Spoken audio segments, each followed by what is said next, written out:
हमारे अपने YouTube channel आयत ऑनलाइन क्लासेज में। पिछले वीडियो के अंदर हमने प्रश्नावली नंबर 18 प्रायिकता यानी प्रोबेबिलिटी के क्वेश्चन नंबर 1 से लेकर 7 तक सोल्व किए थे। आज हम स्टार्ट करते हैं क्वेश्चन नंबर 8।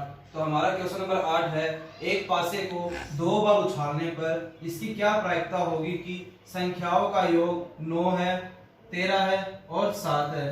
तो हमें क्वेश्चन के अंदर दिया हुआ है, मैंने आपको कल बताया था कि आपको पहली लाइन के अंदर जो भी क्वेश्चन के अंदर दिया हुआ होता है वो लिखना होता है, दूसरी लाइन के अंदर हमें जो क्वेश्चन में पूछा जाता है वो लिखना होता है, फिर हमें अनुकूल परिणाम और कुल परिणाम लिखने होते हैं, उसके बाद में हमें सूत्र लिखना होता है और फिर हमें मान रखने होते हैं। तो हमें क्वेश्चन के अंदर क्या दिया हुआ है, हमें क्वेश्चन के अंदर दिया हुआ है एक पासा है, उसको हमें 2 बार उछालना है। तो हम सबसे पहले स्टार्ट करेंगे, एक पासे को 2 बार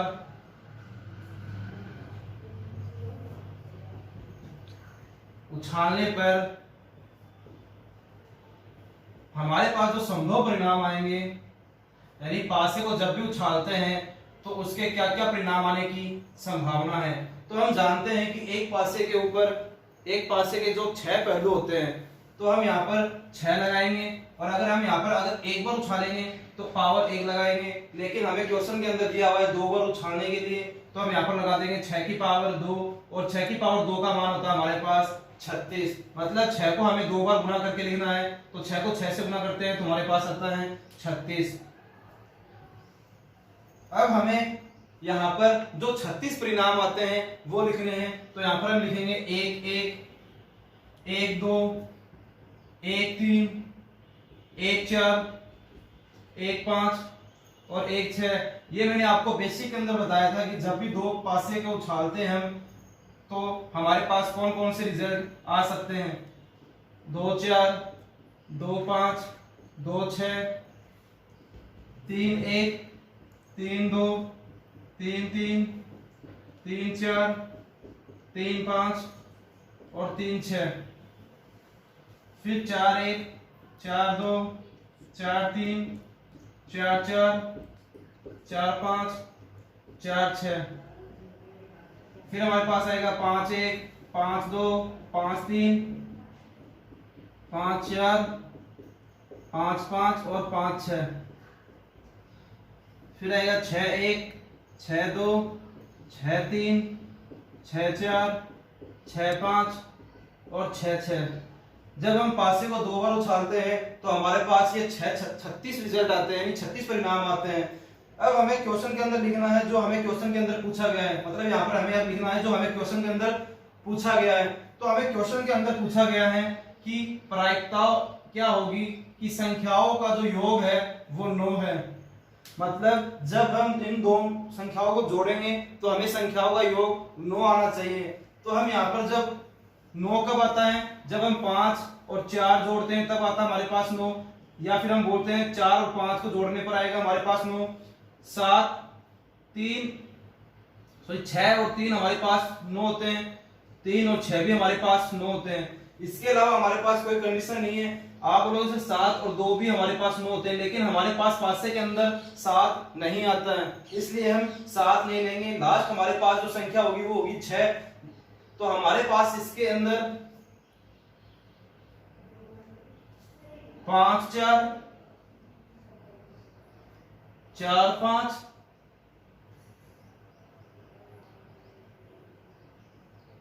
3 6 और 6 3। तो संख्याओं का योग केवल हमारे पास ये 4 संभावना है जिनको हम योग करेंगे तो हमारे पास 9 आता है। अब हमें क्वेश्चन के अंदर जो पूछा गया है वो लिखना है, तो हम लिखेंगे संख्याओं का योग, संख्याओं का योग 9 आने की प्रायिकता या प्रोबेबिलिटी। अब हमारे पास जो अनुकूल परिणाम होंगे, यानी क्वेश्चन में जो पूछा जाता है उसके हम अनुकूल परिणाम लिखते हैं, तो हमारे पास 9 कितनी बार आ रहा है, 4 बार आ रहा है। तो यहाँ पर हम लिख देंगे 4। तो कौन कौन से रिजल्ट आ रहे हैं वो लिख देंगे। 4 5 आ रहा है हमारे पास, 5 4 आ रहा है, 6 3 आ रहा है और 3 6 आ रहा है, और हमारे पास कुल परिणाम है 36। अब हम लिखेंगे सूत्र पीई बराबर अनुकूल परिणाम बटे कुल परिणाम। तो हमारे पास अनुकूल परिणामों की जो संख्या है वो हमारे पास है 4। तो हम यहाँ पर अनुकूल परिणाम की जगह लिखेंगे 4 बट्टे में कुल परिणाम की जगह में लिखेंगे 36। तो हम यहाँ पर लिख देंगे 36। तो 4 का भाग 4 में एक बार जाता है और 36 में हमारे पास जाता है 9 बार। तो हमारा जो आंसर आएगा पीई बराबर 1/9। अब हमारा क्वेश्चन नंबर सेकंड है, ये हमारा क्वेश्चन नंबर फर्स्ट था 8 के अंदर। अब हमारा क्वेश्चन नंबर सेकंड के अंदर पूछा गया है कि संख्याओं का योग हमारे पास 13 आना चाहिए। तो हम क्या करेंगे, यहाँ पर लिख देंगे संख्याओं का योग 13 आने की प्रायिकता। तो हमारे पास जो अनुकूल परिणाम होंगे वो होंगे 0, क्योंकि लास्ट हमारे पास जो संख्या है वो है 6 और 6। जब हम 6 और 6 को जोड़ते हैं तो हमारे पास आता है 12। तो 13 तो हमारे पास तभी आ सकता है जब हम 7 और 6 को जोड़ें, लेकिन हमारे पास पासे के अंदर 7 नहीं आता है, इसलिए यहाँ पर जो हमारे पास जो घटना है वो असंभव है। तो मैंने आपको बताया था बेसिक के अंदर कि जब भी हमारे पास जो घटना असंभव हो या फिर अनिश्चित हो तो उसके लिए प्रायिकता का मान हमेशा 0 होता है। तो यहाँ पर हम लिख देंगे अनुकूल परिणाम हमारे पास हो गए 0। तो हम सूत्र के अंदर रखेंगे तो अनुकूल परिणाम हो गया हमारे पास 0 बट्टे में 36। तो 36 का भाग 0 में देंगे तो हमारा आंसर आएगा 0। हमारा क्वेश्चन नंबर थर्ड इसके अंदर की संख्याओं का योग 7 हो। ये हमारा एग्जाम्पल है, उस एग्जाम्पल को हम यहीं पर करवा देते हैं ताकि वहां पर हमें करवाने की जरूरत ना पड़े। अब हमें करना है संख्याओं का योग 7। तो हम यहाँ पर लिखेंगे संख्याओं का योग 7 आने की प्रायिकता। तो हमारे पास संख्या का योग कब 7 आ सकता है, तो जब हम 3 4 4 3 5 2 2 5 1 6 और 6 1। जब हम इन संख्याओं को जोड़ते हैं तो हमारे पास 7 आता है। तो हमारे पास कुल परिणाम आ रहे हैं अनुकूल परिणाम 1 2 3 4 5 और 6। तो हम यहाँ पर लिख देंगे हमारे पास अनुकूल परिणामों की संख्या आ गई 6 और हम कोष्टक में लिख देंगे 1 6 6 1 2 2 5 5 2 3 4 और 4 3 और हमारे पास कुल परिणाम है 36। तो हम यहाँ पर अनुकूल परिणामों की संख्या है हमारे पास 6 बट्टे में 36। तो 6 का भाग 6 में हमारे पास जाता है 1 बार और 36 में हमारे पास जाता है 6 बार। तो हमारा जो आंसर आएगा संख्याओं का योग 7 आने की प्रायिकता का वो हमारे पास आंसर है 1/6। तो स्टूडेंट्स अगर आपके पास छोटा क्वेश्चन आता है इस में 1 नंबर का क्वेश्चन आता है और आपसे पूछ ले कि इसके क्या प्रायिकता होगी कि संख्याओं का योग 9 है, तब आपको ये जो सारणी है या जो टेबल है वो आपको बनाने की आवश्यकता नहीं है। यदि आपके पास यह 3 नंबर का क्वेश्चन आता है तब आपको यह सारणी बनानी पड़ेगी, तभी आपको पूरे नंबर मिलेंगे। हमारा क्वेश्चन नंबर 9 है, एक थैले में 5 लाल और 3 सफेद गेंद है। इस थैले में एक गेंद यादृच्छिक निकाली जाती है, तो इसकी क्या प्रायिकता है कि गेंद सफेद है, हमारा सेकंड है लाल।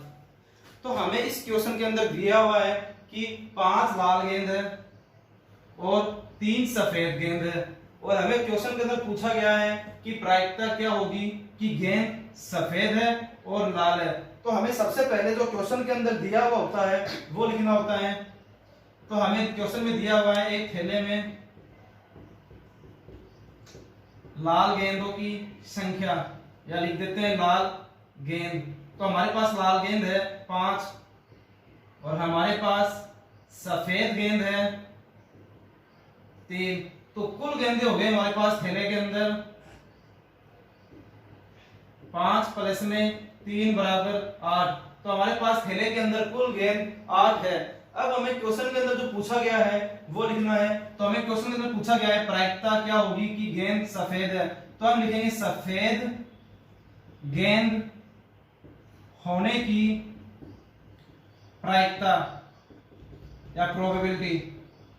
तो हमारे पास जो सूत्र है वो लिख देंगे PW। तो W मतलब व्हाइट। तो अनुकूल परिणाम बटे कुल परिणाम।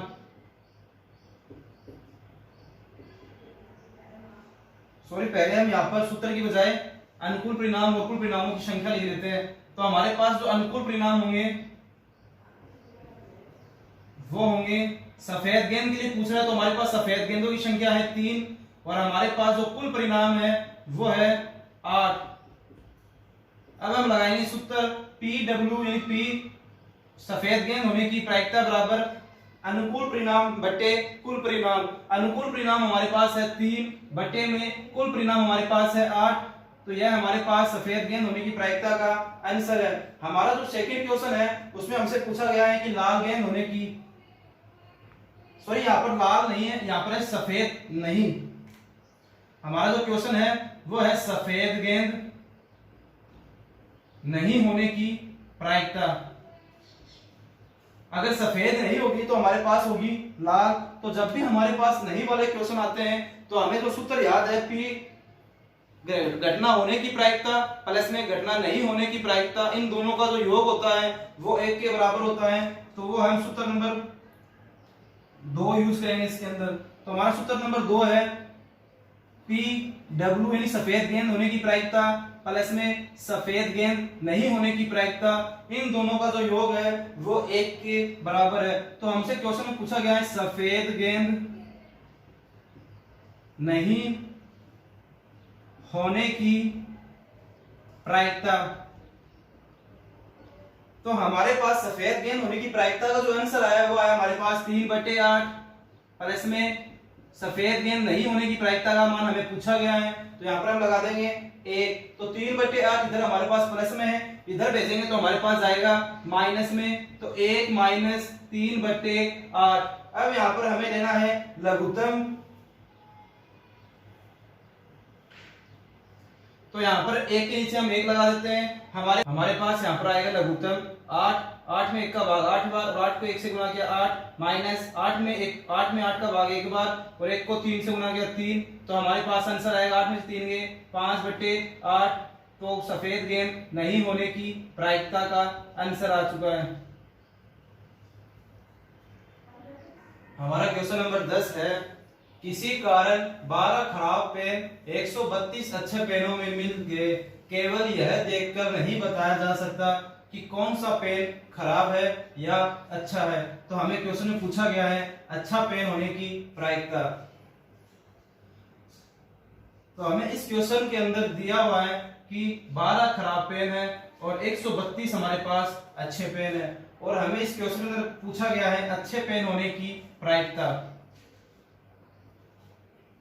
तो कैसे निकालेंगे? सबसे पहले हमें जो दिया हुआ होता है वो हमें लिखना होता है। तो हम लिखेंगे खराब पेनों की संख्या या खराब पेन हमारे पास है 12 और अच्छे पेन हमारे पास है 132।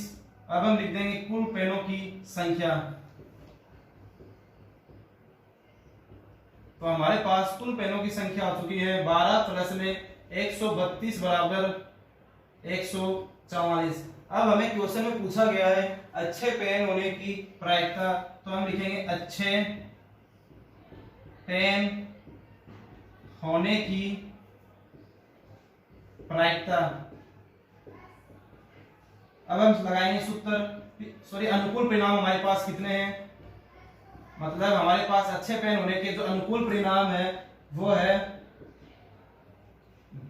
132।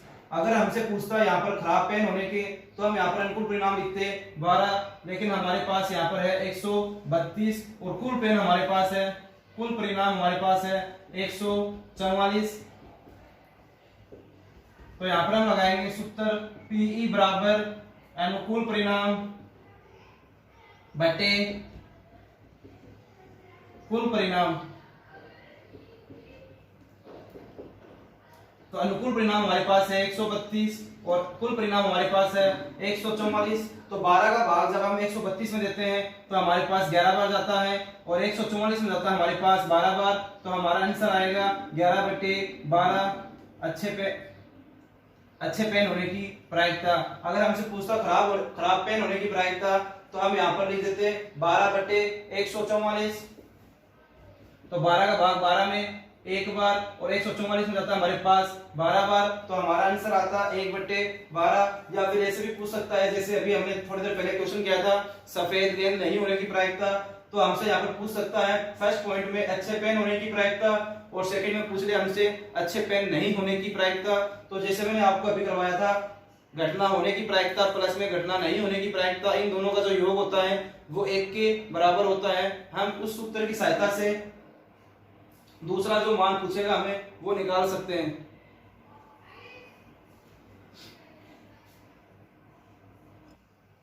हमारा क्वेश्चन नंबर 11 है, 52 पत्तों की एक अच्छी प्रकार से फेंटी गई एक गड्डी में से एक पत्ता निकाला जाता है, तो प्रायिकता ज्ञात करो कि लाल रंग का गुलाम, लाल रंग का पत्ता,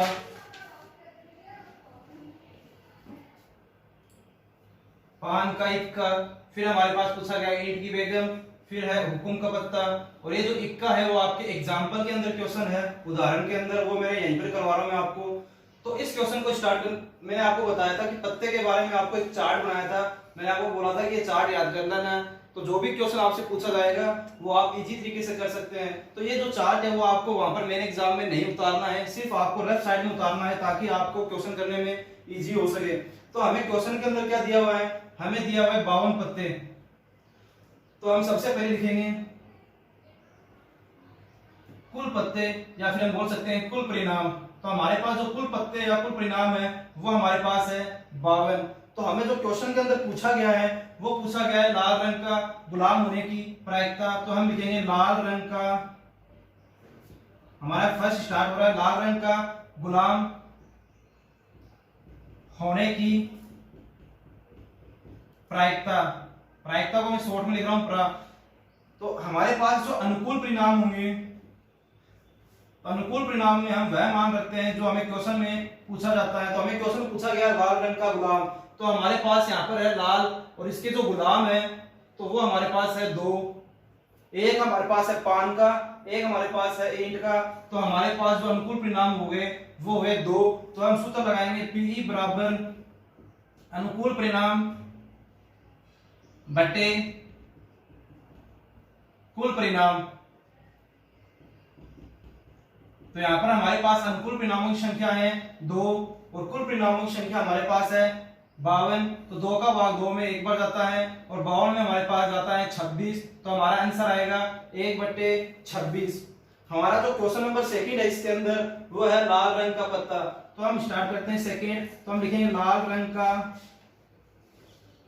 लाल रंग के पत्ते होने की प्रायिकता। तो स्टूडेंट्स आपको बार बार में सूत्र लगाने की आवश्यकता नहीं है। अगर आपसे एक क्वेश्चन के अंदर 2 या 3 या 4 मान पूछे तो केवल आप ऊपर ही सूत्र लगा दे, दोबारा सूत्र लगाने की आवश्यकता आपको नहीं है। तो हम यहाँ पर लिखेंगे अनुकूल परिणाम। तो अनुकूल परिणाम में हम लिखेंगे लाल रंग के पत्ते होने की प्रायिकता के जो मान है, तो लाल रंग हमारे पास है ये, और लाल रंग में हमारे पास जो टोटल पत्ते हैं वो है 26। तो हम यहाँ पर लिख देंगे अनुकूल परिणाम 26। तो हमारा जो आंसर आएगा पीई बराबर अनुकूल परिणाम का मान है हमारे पास 26 बटे में कुल परिणाम हमारे पास है 52। तो 26 का भाग 26 में एक बार और 52 में जाता है हमारे पास 2 बार। तो हमारे पास इसका आंसर आएगा 1/2। हमारा जो क्वेश्चन नंबर थर्ड है वो है पान का इक्का। तो हम यहां पर लिखेंगे पान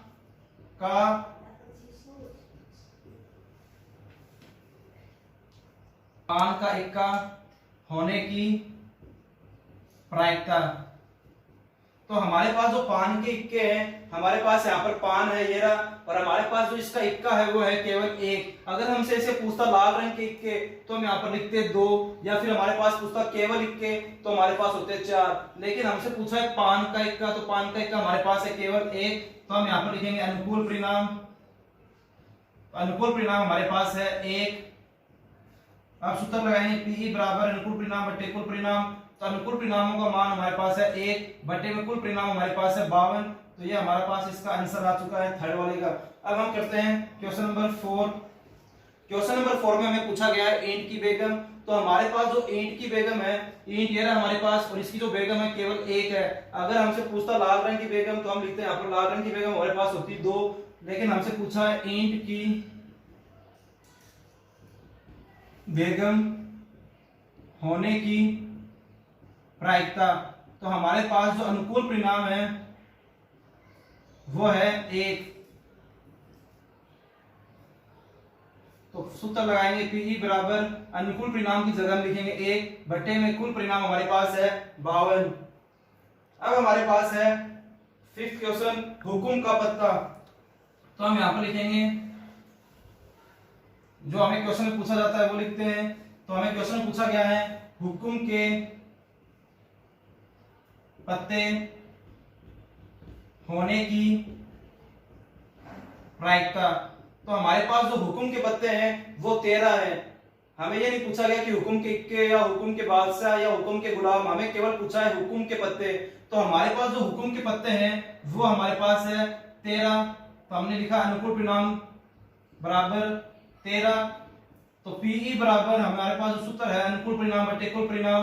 तो अनुकूल परिणाम की जगह हम लिखेंगे 13 बटे में कुल परिणाम हमारे पास है 52। तो 13 का भाग 13 में एक बार जाता है और 52 में जाता है हमारे पास 4 बार। तो इसका आंसर हमारे पास आएगा 1/4। अब हमारे पास लास्ट क्वेश्चन इसके अंदर इक्के होने की प्रायिकता।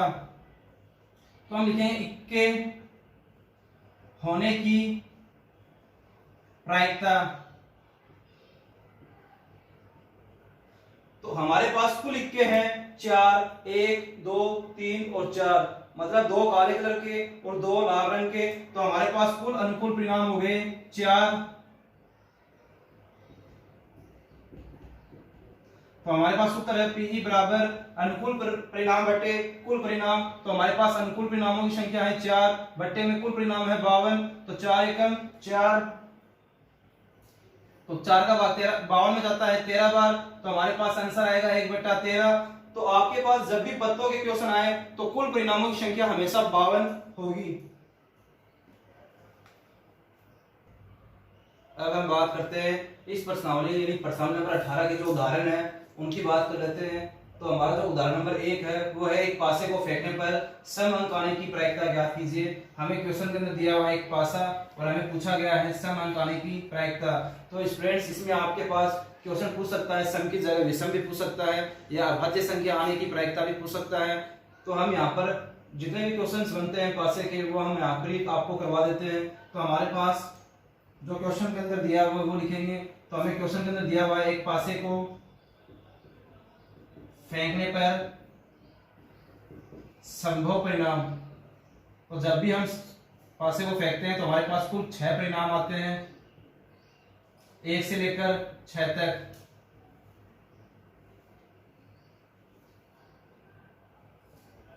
और हमें क्वेश्चन में पूछा गया है सम अंक आने की प्रायिकता। तो हम यहाँ पर लिखेंगे सम अंक आने की प्रायिकता।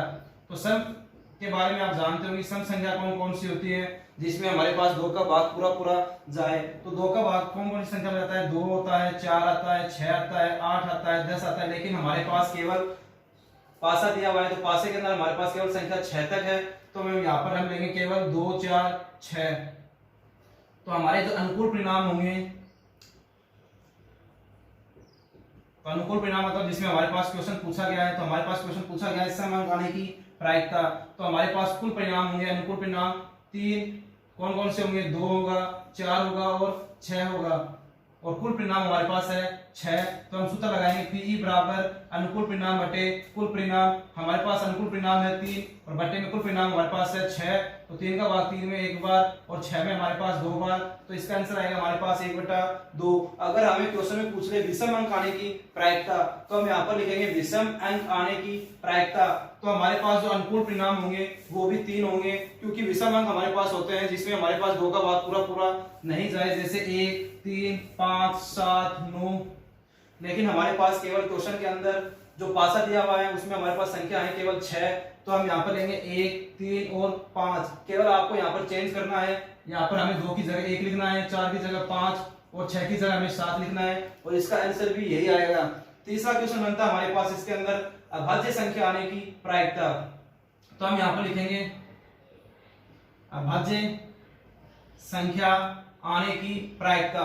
तो अभाज्य संख्या किसे कहते हैं? मैंने आपको बताया भी था बेसिक के अंदर कि अभाज्य संख्या वो संख्या होती है जो खुद की टेबल के अंदर आते हैं, मतलब जिसमें खुद की संख्या का ही भाग जाता है, जैसे 2, 3, 5, 7, 11, 13। लेकिन हमें यहाँ पर 5 तक लेना है, 2, 3 और 5। तो इसके अंदर भी हमारे पास अनुकूल परिणाम 3 होंगे, लेकिन हमारे पास यहाँ पर संख्या चेंज हो जाएगी, 2, 3 और 5।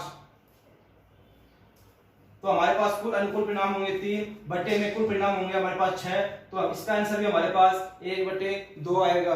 अब हमारे पास क्वेश्चन और भी बनते हैं इसके अंदर, जैसे हमारे पास पूछ ले 6 से बड़ा अंक आने की प्रायिकता। तो हमें पता है यहाँ पर 6 से बड़ा अंक आने की कोई संभावना नहीं है, क्योंकि हमारे पास लास्ट जो संख्या है वो 6 है। तो जब भी हमारे पास घटना असंभव हो या अनिश्चित हो, तो हमारे पास जो अनुकूल परिणामों की संख्या होती है, या फिर हम कह सकते हैं हमारे पास जो प्रायिकता का जो मान होता है वो हमेशा 0 के बराबर होता है।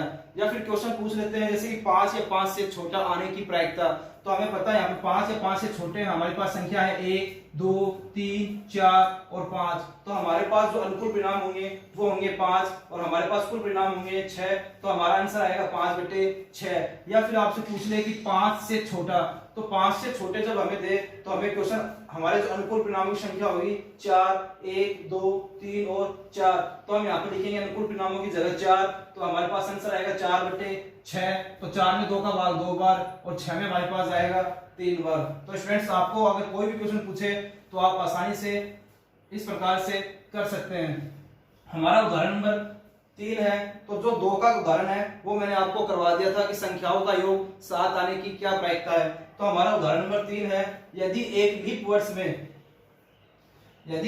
वर्ष में यादृच्छिक चयन किया गया है तो इस वर्ष में 53 सोमवार आने की प्रायिकता ज्ञात कीजिए। मैंने आपको प्रश्नावली के अंदर करवाया था, वहां पर हमें क्वेश्चन में दिया हुआ था यदि एक अलिप वर्ष, हमें वहां पर अलिप वर्ष दिया हुआ था और 52 सोमवार या 52 रविवार आने की प्रायिकता पूछ रहा था। तो हमें अब की बार लीप वर्ष दिया है, तो हम स्टार्ट करेंगे लीप वर्ष में। तो लीप वर्ष में हमारे पास जो कुल दिन होते हैं यानी टोटल डेज होते हैं वो होते हैं 366 और कुल सप्ताह जो होते हैं वो हमारे पास होते हैं 52। और इसके अंदर हमारे पास जो शेष दिन बचता है यानी रिमेनिंग डेज बचता है वो हमारे पास होते हैं 2। मैंने आपको बेसिक के अंदर बताया था कैसे 2 दिन शेष बचते हैं। अब जो 2 दिन शेष हो सकते हैं वो हमारे पास हो सकते हैं, शेष दिन हो सकते हैं वो साल के पहले दिन पर निर्भर करता है। यदि आपका साल का पहला दिन मंडे है तो दूसरा दिन आएगा आपका ट्यूसडे। अगर साल का पहला दिन ट्यूसडे है तो दूसरा दिन वेडनेसडे। अगर साल का पहला दिन वेडनेसडे है तो दूसरा दिन आएगा आपके पास थर्सडे। साल का पहला दिन थर्सडे है तो दूसरा दिन आएगा आपका फ्राइडे। अगर साल का पहला दिन फ्राइडे है तो हमारे पास दूसरा दिन आएगा सैटरडे। अगर साल का पहला दिन सैटरडे है तो आपके पास आएगा संडे। अगर साल का पहला दिन संडे है तो दूसरा दिन आएगा आपके पास मंडे। तो ये आपके पास कुल परिणाम हो सकते हैं, कुल जो रिजल्ट आएंगे वो आपके पास 7 है। तो हम यहाँ पर लिख देंगे कुल परिणाम हमारे पास हो गए 7। अब हमें क्वेश्चन के अंदर पूछा गया है 53 सोमवार आने की प्रायिकता। तो हम लिखेंगे 53 सोमवार आने की प्रायिकता। तो हमारे पास पहले से ही 52 सोमवार है, क्योंकि हमारे पास कुल सप्ताह 52 है तो हमारे पास 52 ही सोमवार होंगे, 52 ही रविवार और 52 ही बुधवार। तो हमारे पास जितने भी दिन है वो सारे 52 होंगे। लेकिन हमें क्वेश्चन के अंदर पूछा गया 53। अगर यहाँ पर हम सोमवार लेते हैं तो हमारे पास 53 आ सकते हैं। या फिर अगर साल का पहला दिन मंडे हो तो दूसरा दिन ट्यूसडे, तो या तो एक ये परिणाम हो सकता है या फिर हमारे पास यह एक परिणाम हो सकता है, क्योंकि अगर साल का पहला दिन संडे है तो दूसरा दिन आएगा मंडे। तो हम अगर ये 2 कंडीशन लेते हैं तभी हमारे पास 53 सोमवार आ सकते हैं। तो हमारे पास जो अनुकूल परिणाम हो चुके हैं वो हमारे पास आए 2। तो यहाँ पर लिखेंगे अनुकूल परिणामों की जो संख्या हमारे पास है वो है 2 और कुल परिणाम हमारे पास है 7। तो हमारा जो आंसर आएगा वो आएगा पीई बराबर अनुकूल परिणामों के मान है 2 बटे में कुल परिणाम हमारे पास है 7। यह हमारा आंसर आ चुका है। अगर हमें यहाँ पर क्वेश्चन में पूछता 52 सोमवार आने की प्रायिकता, तब हम यह 2 कंडीशन जो है वो नहीं लेते, क्योंकि हमें केवल 52 सोमवार लेने हैं। तब हम एक तो ये लेते हैं, फिर ये लेते हैं और ये 5 कंडीशन लेते हैं। तो हमारे पास जो अनुकूल परिणाम है वो होते हैं 5 और बटे में हमारे पास आंसर आता है 7। हमारा उदाहरण नंबर 4 है, 12 टिकटों पर एक संख्या 1 से 12 तक लिखी गई है। एक संख्या का यादृच्छिक चयन किया गया है तो उस संख्या पर 2 या 3 का गुणज होने की प्रायिकता ज्ञात कीजिए। तो हमें क्वेश्चन के अंदर दिया हुआ है 12 टिकटों पर एक संख्या 1 से 12 तक लिखी हुई है। हमारे पास टोटल जो कुल परिणाम है वो है 12। तो हम यहाँ पर लिखेंगे कुल परिणाम 12, 1 से लेकर 12 तक,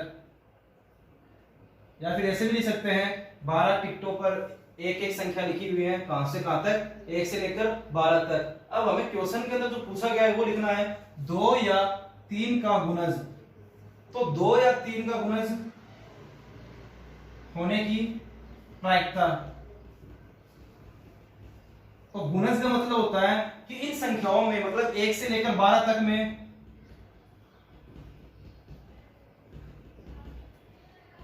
जो 2 और 3 का जो गुना है वो हमें बताना है। तो पहले हम बात करते हैं 2 के गुना में। तो 2 के गुना में 2 आता है, 4 आता है, 6 आता है, 8 आता है, 10 आता है और 12 आता है। तो हमने लिख दिया 2, 4, 6, 8, 10 और 12। अब हमें लिखना है 3 का गुणज। तो 3 का गुणज में हमारे पास 3 आता है, 6 आता है, 9 आता है और हमारे पास 12 आता है। इसके अंदर से हमने 6 लिख दिया यहाँ पर जो 2 के गुणज में भी आता है, और हमने 12 लिख दिया जो 2 के गुणज में आता है। तो हमें यहाँ पर लिखना है 3 और 9। तो हमारे पास 2 या 3 के जो गुणज है उनके जो कुल अनुकूल परिणाम है वो हमारे पास हुए 8। तो यहां पर लिखेंगे अनुकूल परिणाम 8। कोष्टक लिख दो 2, 3, 4, 6, 8, 9, 10, 12। अगर हमसे केवल यहाँ पर क्वेश्चन में केवल 2 का गुणज पूछता तो हम 2, 4, 6, 8, 10, 12 लिखते। अगर 3 का गुणज पूछता तो हम लिखते 3, 6, 9 और 12। लेकिन हमें पूछा गया 2 और 3 का गुणज। तो हमारे पास जो कुल परिणाम है वो है 12। तो हम सूत्र लगाएंगे P बराबर अनुकूल परिणाम बटे कुल परिणाम। तो स्टूडेंट्स आपको वहां पर सूत्र लिखना है अनुकूल परिणाम बटे कुल परिणाम। तो अनुकूल परिणामों की संख्या हमारे पास है 8 और कुल परिणामों की संख्या हमारे पास है 12। तो 4 का भाग 8 में जाता है हमारे पास 2 बार, और 4 का भाग हमारे पास 12 में जाता है 3 बार। तो हमारे पास इसका आंसर आएगा 2/3। हमारे पास नेक्स्ट क्वेश्चन है 2 खिलाड़ी राम व श्याम एक शतरंज का मैच खेलते हैं। तो यह ज्ञात है कि राम द्वारा मैच जीतने की जो प्रायिकता है वो हमें दी हुई है 4/5। तो हमें पूछा गया है श्याम के जीतने की प्रायिकता।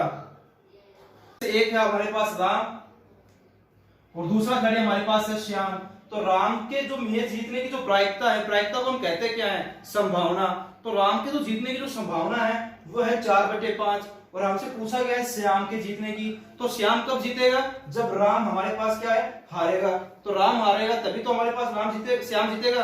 तो हमारे पास क्वेश्चन में दिया हुआ है राम के जीतने की। अगर हम निकाल ले राम के हारने की तो हमारे पास ऑटोमेटिक श्याम के जीतने की प्रायिकता आ जाएगी। तो मैंने आपको सूत्र बताया था कि घटना होने की प्रायिकता और घटना नहीं होने की प्रायिकता, इन दोनों का जो मान होता है वो 1 के बराबर होता है। तो हम क्या करेंगे, राम के जीतने की प्रायिकता प्लस में राम के हारने की जो प्रायिकता है उसको अगर हम 1 के बराबर कर देंगे तो हमारे पास श्याम के जीतने की प्रायिकता का मान आ जाएगा। तो हम लिखेंगे, हमें दिया हुआ है कि राम के जीतने की प्रायिकता हमें दी हुई है कितनी, 4/5। अब हम लगाएंगे सूत्र P R या राम के जीतने की प्लस में यहां पर लिखो राम प्लस P राम नहीं जीतने की जो प्रायिकता है इनका मान हमारे पास 1 के बराबर होता है। तो राम के जीतने की जो प्रायिकता हमारे पास है वो है 4/5 और इसका मान हमें दिया हुआ नहीं है, ये पूछा गया है बराबर में 1। तो 4/5 प्लस में है वो इधर आएंगे, हमारे पास आएगा माइनस में। तो 1 माइनस 4/5, तो 5 हमारे पास यहाँ पर लघुत्तम आएगा 5। तो 5 में 1 का भाग 5 बार और 5 को 1 से गुणा किया 5 माइनस 5 में 5 का भाग 1 बार और 1 को 4 से गुणा किया 4। तो 5 में से 4 जाते हैं तो हमारे पास बचते हैं 1/5। तो यह राम के हारने की प्रायिकता है। तो हम यहाँ पर यह भी लिख सकते हैं श्याम के जीतने की प्रायिकता हमारे पास आई है 1/5। यही हमारा फाइनल आंसर है। तो हमारे पास उदाहरण नंबर 10 है, एक सिक्के के 2 बार उछाला जाता है तो कम से कम एक चित आने की प्रायिकता ज्ञात कीजिए। मैंने आपको प्रश्नावली के अंदर करवाया था, वहां पर हमें लिखा हुआ था अधिक से अधिक एक चित आने की प्रायिकता। तो हमारे पास क्वेश्चन के अंदर दिया हुआ है एक सिक्के को हमें 2 बार उछालना है, तो हम लिखेंगे एक सिक्के को 2 बार उछालने पर हमारे पास जो परिणाम आएंगे संभव परिणाम। तो एक सिक्के के हमारे पास 2 पहलू होते हैं, हम यहाँ पर 2 बार उछाल रहे हैं तो यहाँ पर पावर लगा देंगे 2, तो हमारे पास जो परिणाम आएंगे वो आएंगे 4। कौन कौन से? एक तो head head, head tail, tail head और टेल टेल। तो हमारे पास अनुकूल परिणाम मतलब हमें जो क्वेश्चन में पूछा जाता है वो लिखेंगे कम से कम एक चित आने की प्रायिकता। तो हमारे पास जो अनुकूल परिणाम है वो है 3। तो कम से कम मतलब हमारे पास एक तो हेड आना ही आना है, तो हमारे पास इसमें भी हेड आ रहा है, इसमें भी हेड आ रहा है और इसमें भी हेड आ रहा है, लेकिन इसमें हमारे पास दोनों बार टेल टेल आ रहा है, तो हम यह कंडीशन नहीं लेंगे। तो हमारे पास जो कंडीशन आई है वो आई है हेड हेड, हेड टेल और टेल हेड। अब हम लिखेंगे कुल परिणाम, तो हमारे पास जो कुल परिणाम है वो है 4। अब हम लगाएंगे सूत्र पीई बराबर अनुकूल परिणाम बटे कुल परिणाम। तो अनुकूल परिणामों की संख्या हमारे पास है 3 और कुल परिणामों की संख्या हमारे पास है 4, तो यह हमारा आंसर आ गया है। तो स्टूडेंट्स आपको इस प्रश्नावली के अंदर क्या करना है, पहली लाइन के अंदर लिखना है जो भी क्वेश्चन के अंदर दिया होता है वो दूसरी लाइन के अंदर लिखना होता है। आपको जो क्वेश्चन के अंदर पूछा गया है वो तीसरी लाइन के अंदर हमें अनुकूल परिणाम, चौथी लाइन के अंदर हमें कुल परिणाम, फिर पांचवी लाइन के अंदर हमें सूत्र लिखना होता है, फिर छठी लाइन के अंदर हमें अनुकूल परिणामों की संख्या कितनी है वो लिखनी होती है और बट्टे में कुल परिणामों की संख्या, फिर आपका आंसर आ जाता है। तो आपको स्टूडेंट्स इसी तरीके से करना है ताकि आपको जो भी क्वेश्चन आए वो आप आसानी से कर सकें। तो इस प्रश्नावली से रिलेटेड आपको कोई भी क्वेश्चन है, चाहे बुक्स के बाहर से है या बुक्स के अंदर से है, अगर कहीं पर भी प्रॉब्लम आ रही है तो आप मुझे कमेंट करके बता सकते हैं या डिस्क्रिप्शन बॉक्स में मेरे व्हाट्सएप नंबर दिए हुए हैं, उस नंबर पर मुझे मैसेज कर सकते हैं। अगर आपको वीडियो अच्छा लगे तो लाइक कीजिए, अपने दोस्तों के साथ शेयर कीजिए, सब्सक्राइब कीजिए, साथ ही बेल आइकन को प्रेस कीजिए ताकि मेरे आगे आने वाले जितने भी वीडियोज है उनके नोटिफिकेशन आपको आसानी से मिल सके।